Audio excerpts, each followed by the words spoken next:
یو بل چې دی ریپ دی رب دی بېلابېل هغه ویل کېږي دا څنګه چینج شو څه دی؟ جزاک الله خیر. ulearn.com خو اول یو لرنینګ پلیټفارم و. زما اول نه پلان دا چې موږ سوشل میډیا ولرو. اوس هم خلک کولی شي چې خپل ویډیوګانې اپلوډ کړي لکه څنګه ټیک ټاک او یوټیوب دی. غټه قصه ده چې موږ مختصر ماډلونه دي دا reap.com کو دا ما ته سلول دا یولانا لږ سخت او په سپیل کې چاته ما لږ سخت وته مور متوس امرالله وای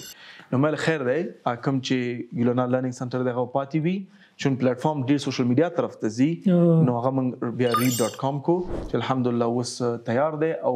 دا اپ موږ سود فیس سبمټ کو سود فیم اپل ګوګل سٹور ته ورکو خو یې ريجیکټ کړي ځکه زموږ چې کوم پالیسیان دي هغه پالیسیانه خو نه مني. مثلا زموږ پالیسي چې موږ فحشا پکې نه منو لوسی خزه پکې نه وي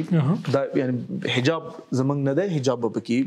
حجاب خزه کولای شي راشي چې کوم غربي لوس بودان دغه موږ نه منو. نو په دې بحث باندې دا موضوع لږ زره زندل شوی دا موږ خپل کانټنټ ریکمنډیشن انجن جوړ کو خپل ای آی ګانم جوړ کړی چې مختلف کارونه موږ ته وکي او بدون شک دا غټ پروجیکټ دی چې تاسو سوشل میډیا جوړه لکه فیسبوک او ټیک ټاک او یوټیوب مسلم سوشل میډیا زبو ته مسلمانونه وایم چې شرط یم زم دا عام سوشل میډیا دا لیکن دغه زمونږ پالیسیان دي د مسلمانانو لپاره چې کوم محدودیتونه دي په نور مثلا ته نشي کولای چې یو د مسلمان لپاره आवाज جي کې دلته جي کولای شي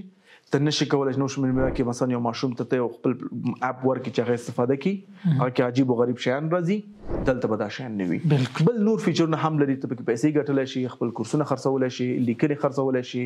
لیکنه چولای شي پیسې ګټلای شي حتی ته چې ویډیو ګوري اعلان ګوري ته هم پیسې درکو ځکه موږ اعلان یو برخه اسوګ چې اعلان ګوري هغه سره هم شریک کوو نو حتما خل د راشي.com دی وګوري مطمئن